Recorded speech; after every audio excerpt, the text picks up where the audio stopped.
ঝিঙ্গা ভাজি যে এত মজার হয় আজ না খেলে বুঝতেই পারতাম না।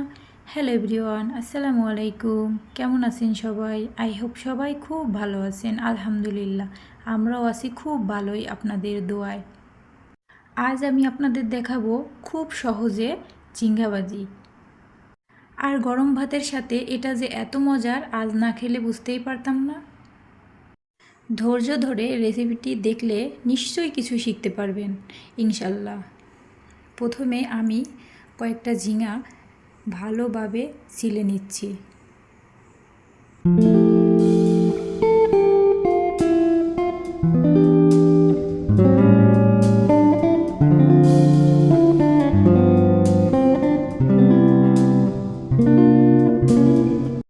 সবগুলো ঝিঙার খোসা ছাড়ানো হয়ে গেলে চাকচাক করে কেটে নিয়েছি। সাথে পেঁয়াজ, রসুন আর মরিচও কেটে নিয়েছি। যেহেতু অল্প গলে অল্প হয়ে যাবে, তাই মরিচের পরিমাণও কম। বেশি দিলে আবার ঝাল হয়ে যাবে, খেতে পারবে না বাচ্চারা। এখন ঝিঙাগুলো ভালোভাবে ভাসা পানি দিয়ে ধুয়ে নিচ্ছি।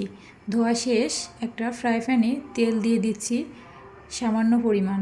এরপর কেটে রাখা পেঁয়াজ, মরিচ, রসুন একবারে দিয়ে দিলাম। এগুলো একটু লালচে হয়ে এলে এর মধ্যে দিতে হবে জিরা আর তেজপাতা। এগুলো দিলে ফ্লেভারটা সুন্দর আসবে।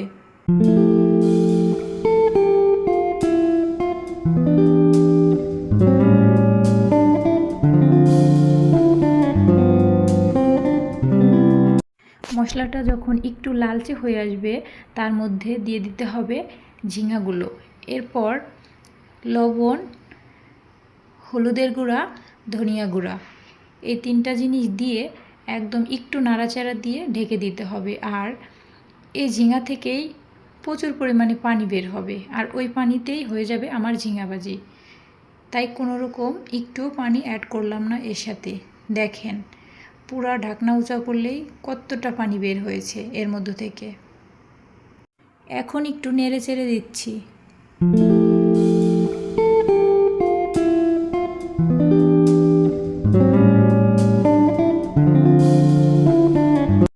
অনবরত নাড়তে হবে, আর নাড়তে নাড়তে এই পর্যায়ে যখন চলে আসবে তখন মনে করতে হবে এটা হয়ে গেছে। আর আমি নামিয়েও নিচ্ছি।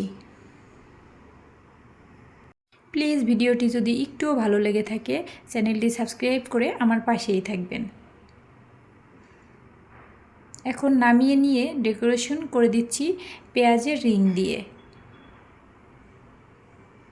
দেখেন, দেখতে কতটা ইয়ামি হয়েছে, আর এটা খেতে অনেক বেশি মজা হয়েছিল। একবার বাসায় ট্রাই করে দেখবেন। আজ এই পর্যন্তই, দেখা হবে পরবর্তী ভিডিওতে। সে পর্যন্ত ভালো থাকবেন, সুস্থ থাকবেন, দোয়া করবেন আমার জন্য। আল্লাহ হাফেজ।